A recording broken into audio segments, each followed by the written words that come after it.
The Week in Bible Prophecy, a Prophecy Watchers podcast. Welcome, everybody, to the podcast today. I am sitting here with my good friend Graham, all the way from England and the UK. Welcome, Graham. Thank you, Mondo.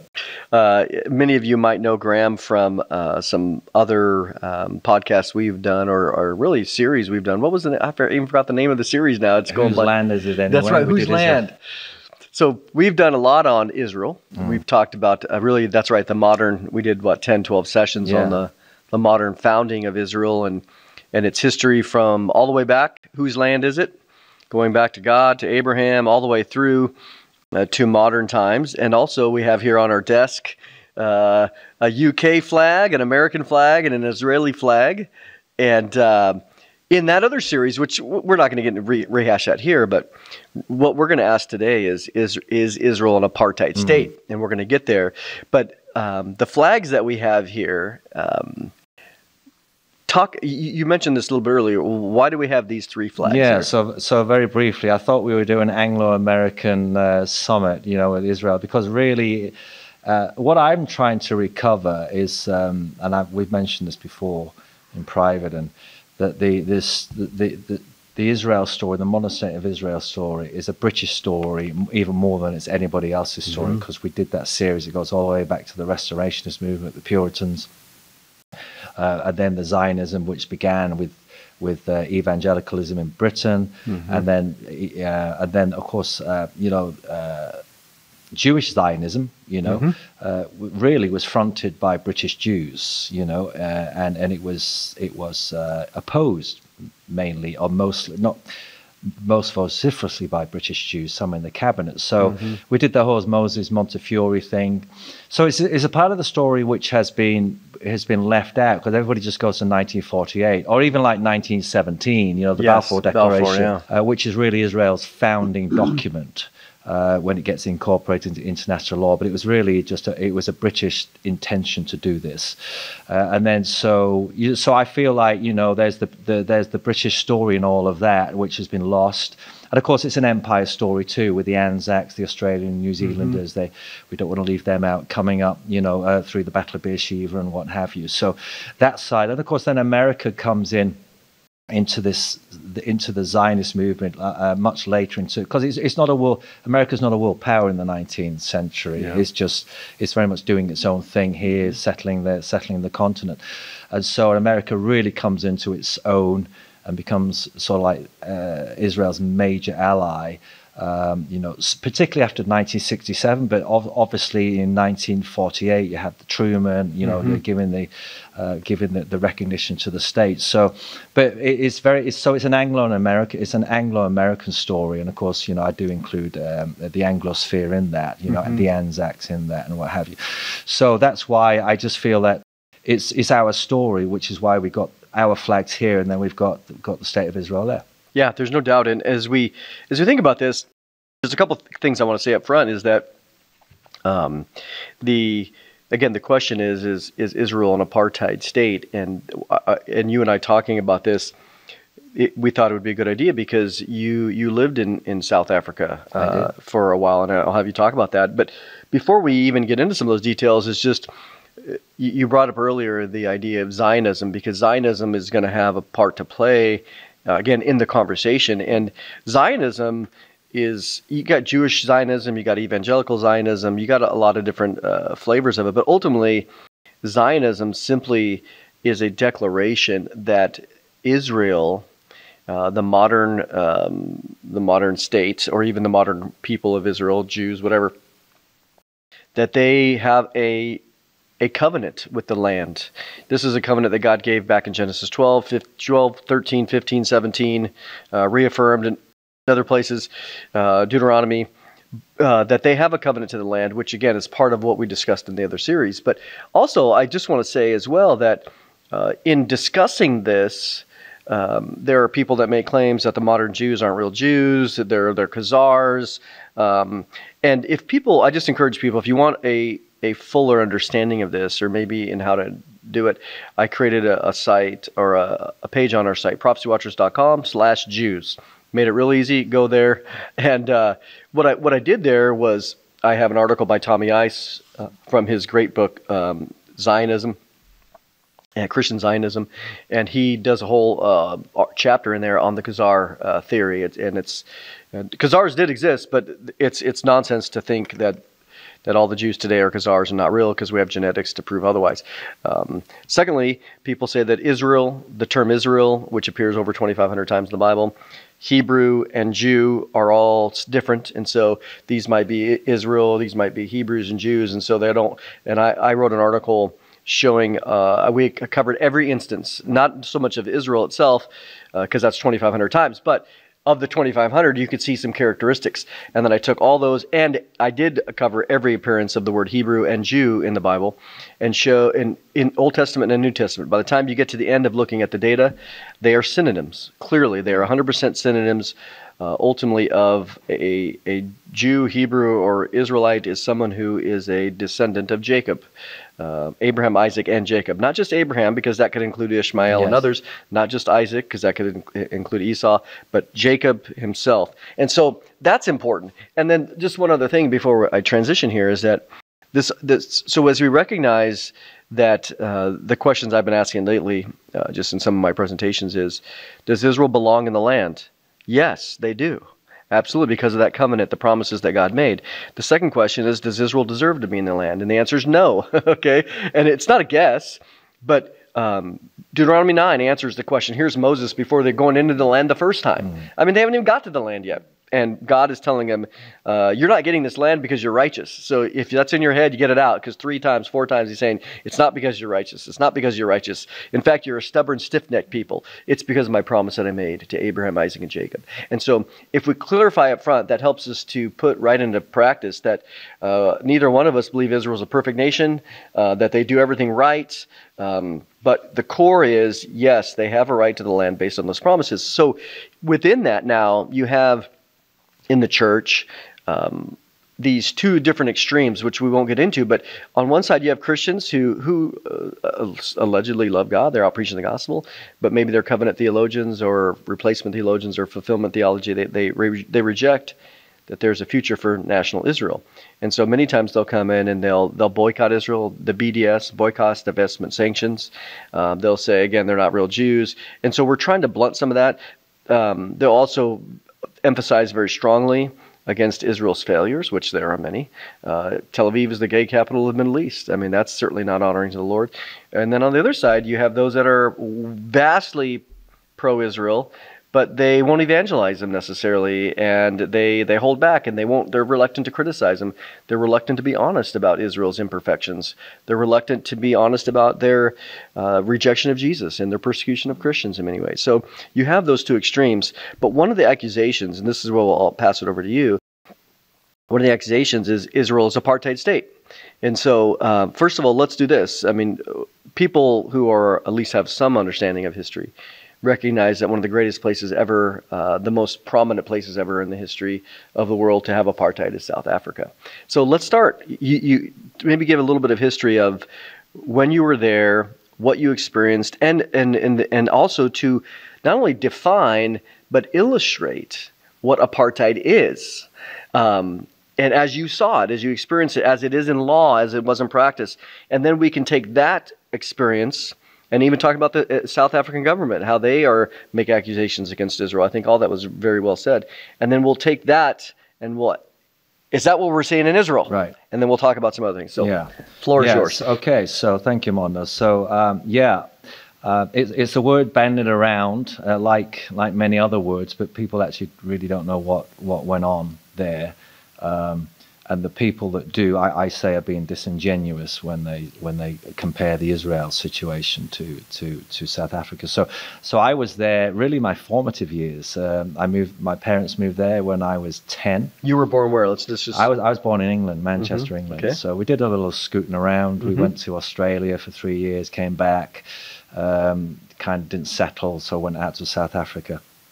So this is like in the 70s, mid 70s, and we kind of like got there just as the Soweto riots really were sort of like kicking off. I think that was the following year. I think that was June '76, the Soweto riots.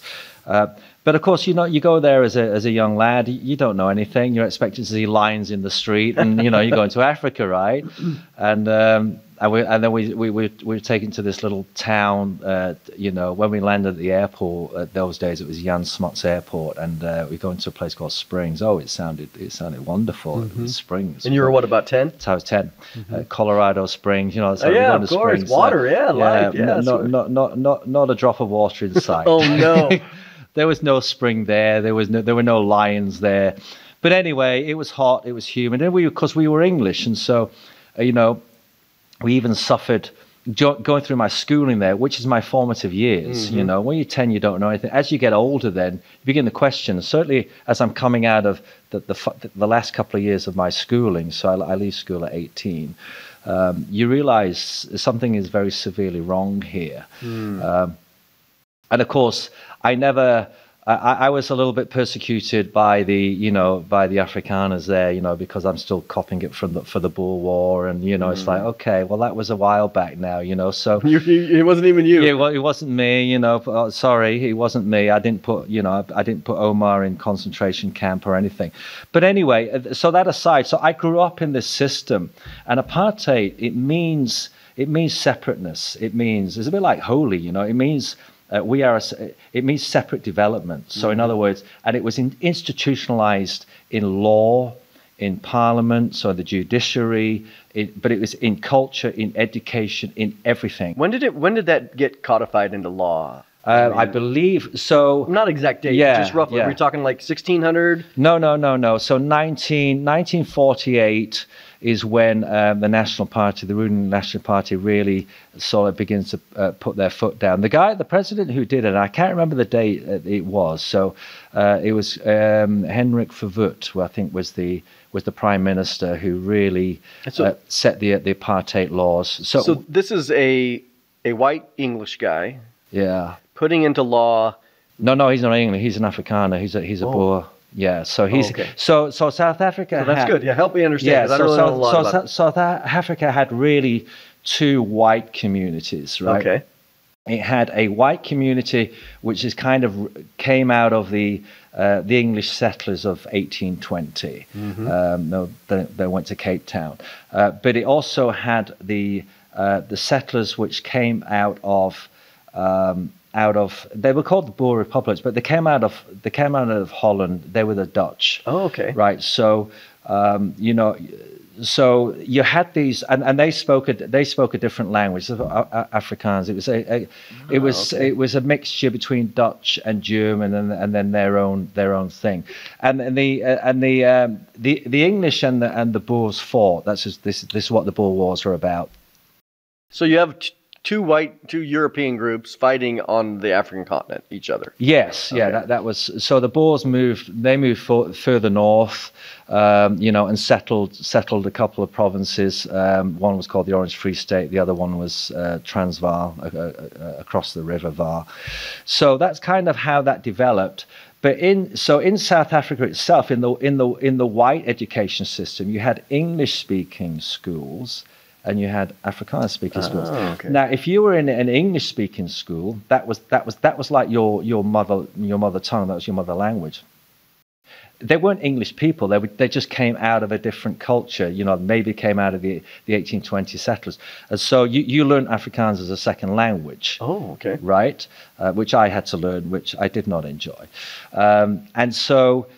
And then you had what's called the Boers. So they were like the Afrikaners. They came straight out of that Dutch stream of settlers, which began in, I think it was, if I remember my history, 1620. Wow. I don't know what it was. It goes way back, 1656. I think April the 6th or something. Mm-hmm. It's all coming back to me, Mondo, as I'm talking to you. Yeah. I think it was there, a guy called Jan van Riebeck. He settled the colony there, and then the English moved in later on and took over.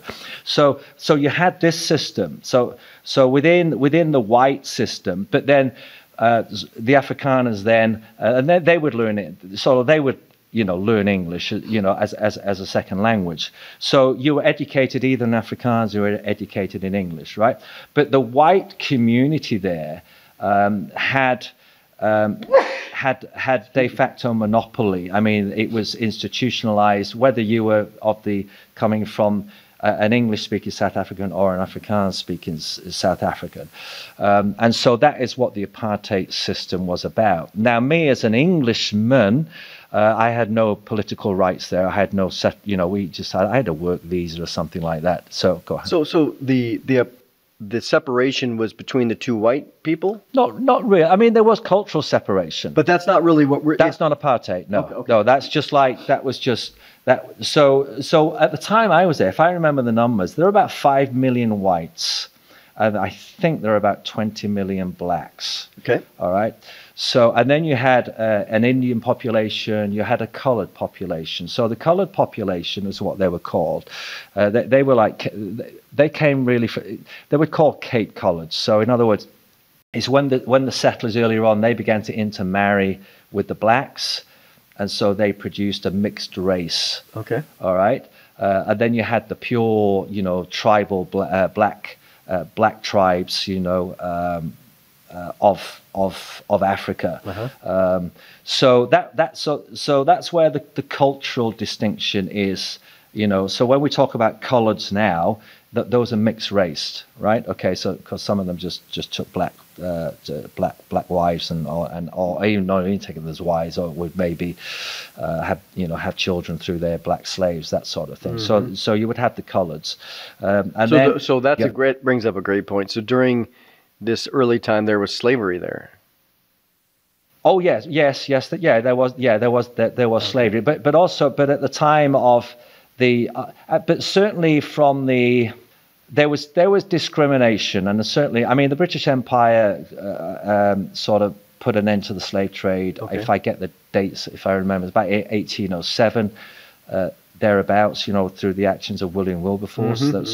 So they put their entire navy to completely demolish the transatlantic slave trade. So, but then Britain abolished slavery ownership itself. And I think that law was passed around about 1830 or 1833. In all of its colonies? Yes, it was completely. You could not so a slave. But obviously, the issue of slavery sort of continues. Mm-hmm. So Britain never fought a civil war like you guys did over slavery, because it became a national institution, a national endeavor to eradicate the slave trade, the transatlantic slave trade. And then also slavery itself, ownership of slaves. So South Africa, of course, developed. It was both an English and a Dutch colony. So this is where you get the bifurcation in terms of the cultural in the white section. Mm-hmm. You get the two groups of the white, but the apartheid system was set up for white supremacy over every other color group. Okay. Right. Roughly what year? Well, again, 40s? we're getting so 48, and I can't remember exactly when Verwoerd brought it in, but you're talking about post-war. But there was always like racial discrimination. Sure, But the system was legalized, the system was instituted, right? So this is now separate development, and of course, and then these apartheid laws, what they did, they enforced this particular separation. So you had a separate legal system, a judiciary. You had a separate education. I mean, everything was separate. I'll get into some of the practical details of it. But when I was there in '84, I remember they were going to have a constitutional reforms, and they were. Yeah, I wasn't allowed to vote in that, but I remember it distinctly, because they wanted to change one system into another system. It's called the tricameral parliament that they had. And it's interesting because in this tricameral parliament, they had a 178-member White House of Assembly, which is called the single chamber. They had an 85-member colored House of Representatives, and they had a 45-member House of Delegates. So... but the blacks, the African communities who were not coloured, who were not part of that mixed race, they had no political rights whatsoever. They had to carry passbooks. It was the cause of some riots, the Sharpeville riot in 1960. They had to. So if you were a black, you could not move freely. If you were black, Oh, wow. you simply could not move freely. Eventually, they came to create these what was called these Bantustans, where they're black homelands. They're overseen by the South African regime, as it were, but you're sort of you're I suppose maybe akin to something like a reservation, you know, Okay. and you can have you do your own thing there, but you could not pass. You had no really freedom of travel. And a policeman and the police state, it was a police state in the end. It was brutal. I saw some of those cops, you know, with what they did. They would whip them. They would do everything, you know, and you had to show your passbook anywhere you went. But so you can see straight away that it's a rigged system, you know, the 178 member white parliament, and of course, and then when they're doing the voting for the state president, they had this electoral college, but again it was rigged. I'm just getting the notes here. It was rigged for the whites because I think they had 55 members. Oh yeah, here we go. To elect the state president, he was to be selected from among the members of the tricameral parliament by an 88-member electoral college composed of 50 whites, 25 colours, and 13 Indians. Well, there's more whites than there are Indians and colours put together, right? Yeah. So you're never going to get a black president. You're never going to get an Indian president. You're never going to get a coloured president. It's rigged. And a lot of the coloured and the Indian representatives, I remember at that time, boycotted the elections. They wouldn't partake of it. You know, I mean, it's the same with the judiciary. It was always like one law for them and one law for the other. But if you get into the practical aspects of apartheid, and we'll move quickly through this, I remember it's like living it. I got an education you could not pay for, but I got an education which was at the expense of, you know, of a brutal system. Do you follow what I'm saying? Mm-hmm. You see how people treat each other. You see, and all for, you know, because they thought they were the chosen people. So you had living arrangements. People were forced to live in designated areas based on race, for example. The Group Areas Act, I remember that, forced people of certain races to live in specific areas. In the white home, so you can have like, and I'm just going to use the terms that we used. Okay, it's not racist. You're not racist, but you're using what the terms. So you would have a maid or a servant, you know, and you could maybe have servant quarters out the back of your house, but it was you wouldn't put your dog in there. I kept my rabbits in the servants' quarters. Okay. Right, but these were the servants' quarters. Maybe there was a flushing toilet there, you know. Maybe. And so if you had a maid coming to your house, you know, she could sleep overnight, but you had to get special sort of permission to do all this. And a lot of times the system was they would deliberately separate families. So they'd send the husband off to work, you know, in the north of the country, in the mines somewhere, way away from his wife and his family. So you know, divorce rates were high, everything like that. So you're saying that, so they're sending a black husband away from his black wife. Okay. So this is not talking about whites here. No, this is all. This is all black. So but most of the blacks lived in townships, and the weirdest thing was, I remember, so like growing up, you knew more about apartheid outside of South Africa than you did in, because it was the broadcasting company at the time, South African Broadcasting Company Corporation, it was controlled by the state. Okay. So we're going to tell you what you can see, what you can't see. And if you were white, you never went into a black township. I had a brother. I mean, I know he did a couple of times because he had a friend in there, but you just didn't go. This is called separate development. So when you're going through the schooling system, you have a better education than the blacks. They do get an education, but it's nothing like you got. So when you're going through the system, and imagine this, so you have a gentleman who's doing your garden, right? He's mowing the lawn or what have you.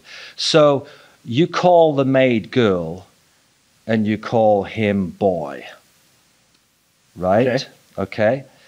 And he can be 60, he can be 50, it doesn't matter. And you're like a 3-year-old or 5-year-old just learning to speak. But and that's what you'd call, hey boy. Okay. Do you find it was absolutely evil and absolutely brutal and demeaning And designed that way. It was designed that way, but it's also designed that you didn't think anything was wrong. That you come through the education system, and yeah, they know their place. You know, they don't get the vote. Yeah, but they don't have to pay taxes either. You know, well, maybe they want to pay taxes because they want to vote. You know, so because it's their country too. So it's this idea of white supremacy, and everything was segregated. I mean, everything. I just remember the train carriages. You'd be on the same train, but you would have 2 carriages for whites and you had maybe 4 carriages for blacks. All right. Education was completely segregated. The benches. Right? This is 70s, 80s until apartheid falls. Okay. All right. This is not that long ago. Yeah. You go into benches, you would have separate parks for whites and separate parks for blacks. You'd have separate beaches for whites. You'd have separate beaches for blacks. You'd see a bench with a sign, net blancas, which means Afrikaans for whites only. You can't sit on the same bench. You had separate entrances into shops and buildings, white. Again, that sign, you know, blancas, net blancas, whites only through here. Obviously, you couldn't go into restaurants if you were black. You would, because there were white only restaurants. You know, separate buses where you'd have white buses and black buses, but you wouldn't. It's not even separate buses. You'd have separate bus stops. Okay. They would stop. Here's the whites, you know, on their bus. And of course, you had the nice bus, right? Uh-huh. So this is not even like riding in the back of the bus. This is like, no, we're not even going to do that. And then the black bus stop would be like further along, and they would be more rickety, that sort of thing. It was absolutely scandalous. And I remember as I got older in the schooling system, thinking there's something wrong here. There's something wrong with this. Because, you know, you don't know anything at 10, you don't know anything at 11, 12. But, you know, I'm getting to like 16, 17, and I'm thinking. And, of course, then they go into the, you know, they're mandated to, I wasn't, they're mandated to go into the defense force, you know, because they're going to fight, you know, the communists, you know, on the Angola, there was the Zimbabwe Rhodesian War, the Angola front, Mozambique, and what have you. So, you know, it was absolutely awful. And when you look back now and you think about how, and here's the saddest thing is the blacks accepted it too. It's like, you know, they were resigned. They were resigned to this is it, and this is the reality. This is the reality, and nothing is going to change. And of course, we know sort of like what happened after that. Well, kind of tell us when did this come to an head and a change, and you know what year? And well, I left in '85 because they wanted to take away my British citizenship effectively, my pass, and they wanted to naturalize me, and they wanted to draft me into the. And I said, no, I'm not doing this. Sorry, I'm not fighting the wars to prop up this system. But so that was. But you know, again, at that age, you're just becoming aware of things. So I know when people say, you know, apartheid, people don't know. You know, they're reading in the. It's a word. It's just a word, and this is why. I mean, the other thing, toilets, of course. I mean, you would never share a toilet with a black man. You would never sit on the same toilet seat as a black man. You wouldn't sit on the same bench. Are you kidding me? Wow. This is like. And they had this, you know, I'm going to say it in Afrikaans if I can remember it, but they had this, you know, somehow this, you know, ons is die mense van die Here, you know, we are the people of the Lord, we are the chosen. Oh, they put a religious. It was all religious, because I remember going to school when and this is where I first became alive to the Word of God, but they would read the scriptures, you know, and of course everything there had a bent to sort of prop up the system. But for me, of course, the Word of God came into a pure heart. I didn't know any of that. Yeah. But very religious, you know. Wow. They had the national church. Then they had the Apostolic Faith Mission, and so they had all of this. And so it was, and they were having to suppress these riots, of course, you know, time and time again, because there was just continuous. It was a system which was destined to fall. It had to fall. You could not maintain that system, and particularly then as nations began to put pressure on them. Yeah, I mean, it was a hierarchical system based on race, and the sop to the coloureds or the sop to the Indians. That's all it was. Oh yeah, you can also have a vote, but your vote is by sheer reference to the numbers we can give you as representatives. You're not going to overturn the white system. Yep. But then there was a guy called F.W. de Klerk, and he was the one who knew the writing was on the wall, to pick up a phrase, and he knew that. I mean, Mandela had been in prison for decades at this time, and of course we all saw that picture of Mandela, the very moving video of Mandela coming out, being released from prison, and effectively it was the end of white rule, that particular moment. That's apartheid, Mondo. So let's take that and let's transfer it in our last 10 minutes here, 9 minutes. When we come to the state of Israel, you've been there, I've been there. We see their basic laws, not quite a constitution, but their foundation of government. We know that there's 73% of Israel is Israeli. 21% is Arab, and the rest are, the other 5% is just others. In the sense of the starkest, you mentioned this earlier, that today people in South Africa, government, they're making claims against Israel about being apartheid. Talk about that. I mean, yeah, I mean, how are they able to do this? I don't know. Is a short answer, but I think so. Nelson Mandela. So he's an interesting character, and he set. I've got some quotes from here because he kind of set the cause of South Africa. He's set the cause of the Palestinian cause to the South African cause. All right, he says that, here's what Mandela said. He said, "We identify with the PLO because just like ourselves, they are fighting for the right of self-determination. Arafat is a comrade in arms, and we treat him as such. Our freedom is incomplete," Mandela says, "without the freedom of the Palestinians." There's another quote here. So when he goes to Gaza, Mandela, and he says he feels at home amongst compatriots. And then when Mandela died, Arafat dies, 11th of November 2004, Nelson Mandela, who's a great man. We're not denigrating Nelson Mandela. But he was, he had a way. This is what he thought. Mandela paid tribute to the Palestinian leader who he hailed as an icon. Here's what he said.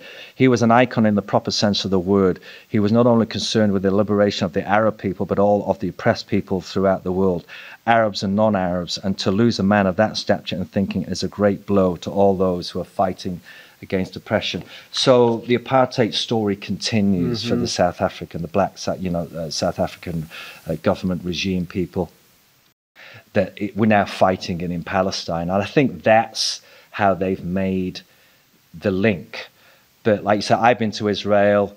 I've lived in South Africa. It's just not. I mean, it's not. We could talk about how Israel does have some constitutional problems and a constitutional crisis, and maybe we should just But let's go on to that. Maybe we can, and I think, but when we go to Israel, I don't see the Palestinian bus company for only Arabs, or the Arab bus company, the Hebrew bus company. I don't see different benches. I see them mingling in restaurants. Yes. So for people to throw that label on Israel, first, what you just said is absolutely ludicrous. It does not reflect the origination of the word in its starkest sense. Would you say then,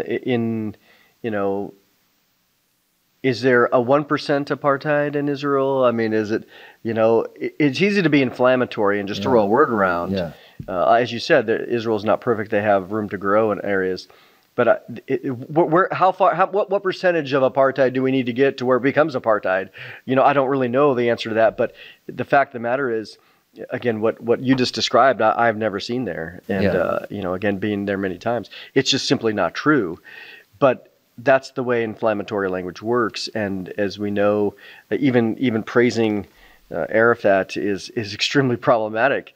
Well, he proscribed terrorist organizations. Yeah, he's a murderer. Right? Yeah. He's absolutely an intentional murderer of innocent people, and the more the better.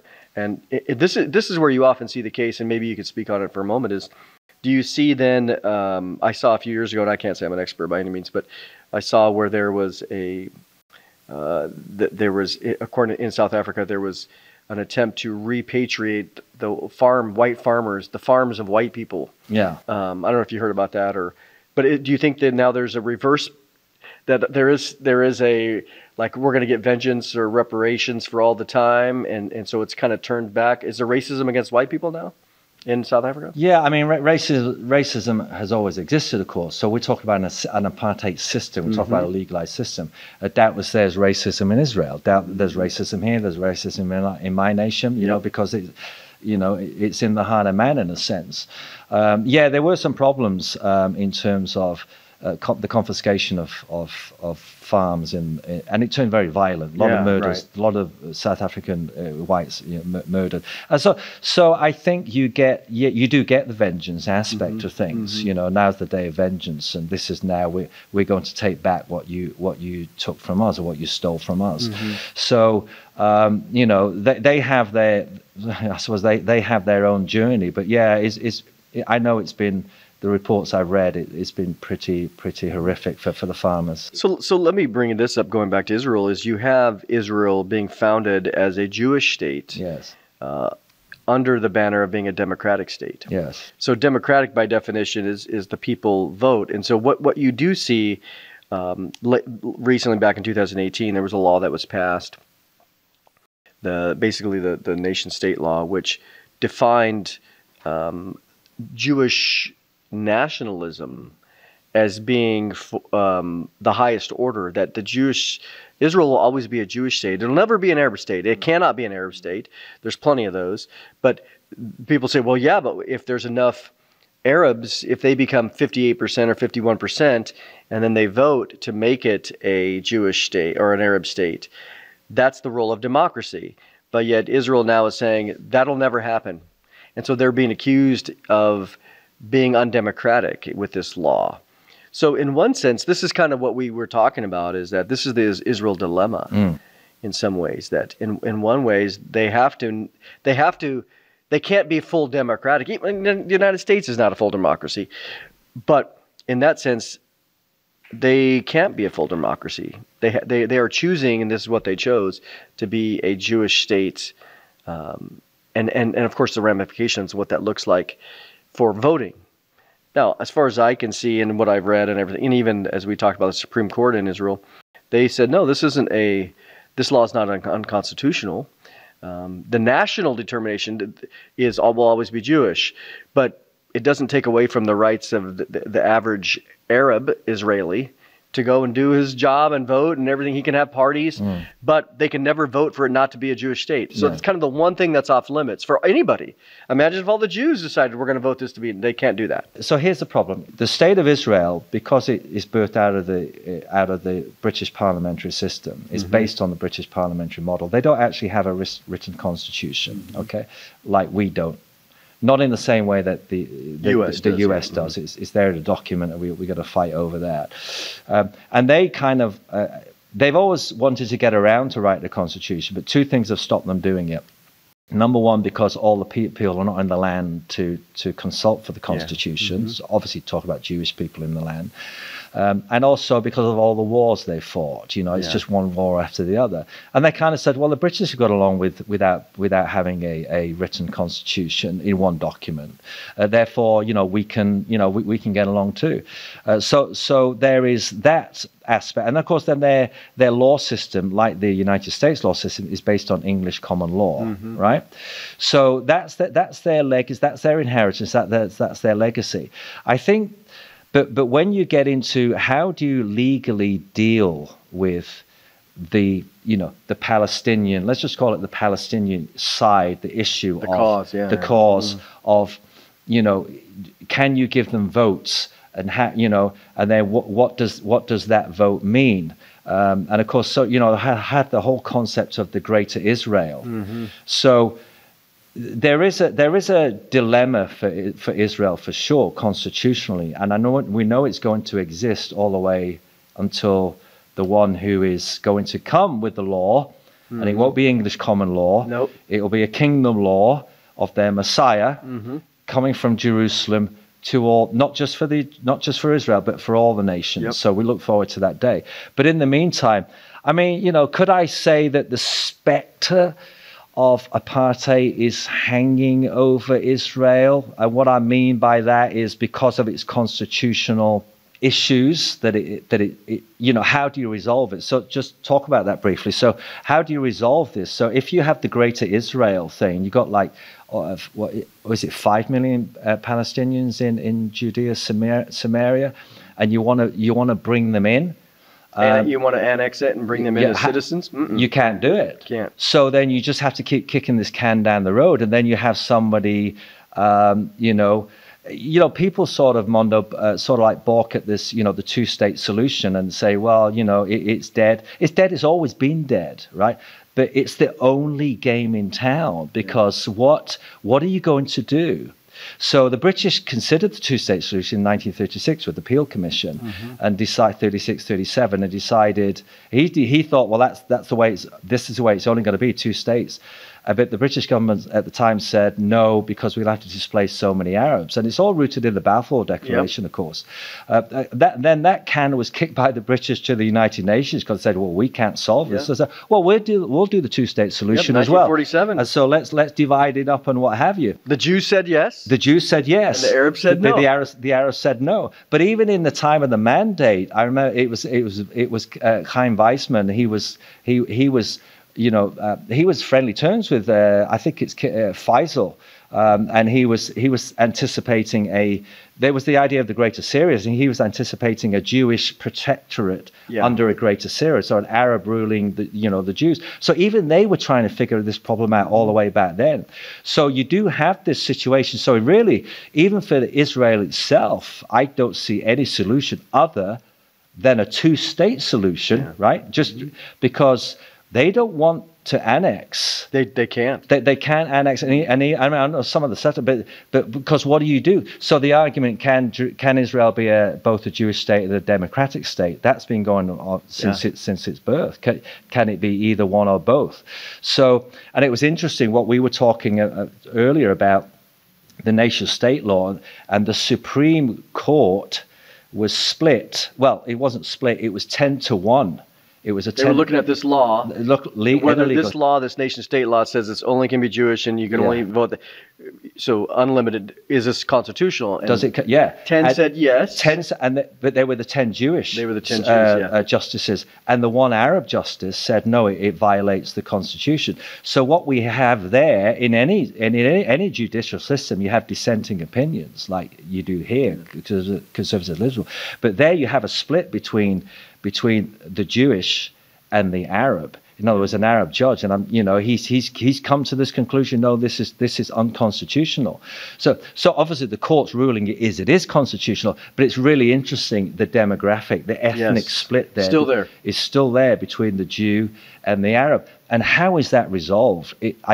So I know people say about the two. I'm not in favor of the two-state solution. All I'm saying is practically it's the only game in town, even for the state of Israel, because they can't, they don't want to annex. So what are they? They want to keep it obviously disputed territory, and the world says it's occupied territory. They say it's disputed. So we'll keep it disputed for how long? Well, it's been disputed since 1967, and so we know that none of this is going to get resolved in the UN or the Security Council. They've created an impossible scenario. It's an impossible scenario. So we're waiting for the Messiah of Israel, but it's just again, it's more complicated, I think, than people think. Because I'll just say this as we end here is that even as you have Israel becoming more religious in its government, it never wants to be, those religious people never wants to be the government that makes the decision for a two-state solution that gives up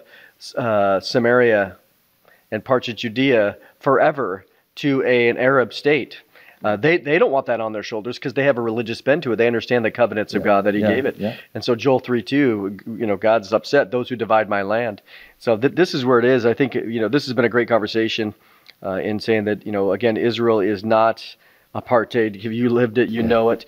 And it also is a Jewish state, and in most senses, it is democratic, but it can never be purely democratic. By definition, it cannot, because of its decisive decision to say we will always be a Jewish state no matter what, and that will never is ever able to be voted out, which means, again, by definition, then it's not purely democratic in its fullest sense. Well, anyways, Graham, we got to get you back to your homeland, but it's been great this time. Thank you, everybody, for listening today. I hope this was helpful, just again to see the history. And here we are. We're looking forward to the Lord. We're looking forward to the King, King Jesus, to come back as the Messiah and to solve all of this. Amen. Amen.